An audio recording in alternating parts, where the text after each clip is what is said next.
ആനക്കമ്പം കമ്പക്കെട്ടിലും കമ്പമുള്ളവരേറെ ചങ്കിടിപ്പിൻ്റെ ഒച്ചയുത്സവ ചെണ്ട കൊട്ടണ പോലെ എത്ര പറഞ്ഞാലും പറയാത്തതൊത്തിരി വേറെ പോകണമെങ്കിൽ പോകണം ഗടി തൃശ്ശിവപേരൂര്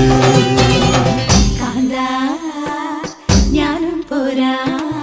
തൃശ്ശിവപേരൂർ പൂരം കാണാൻ കാന്തേ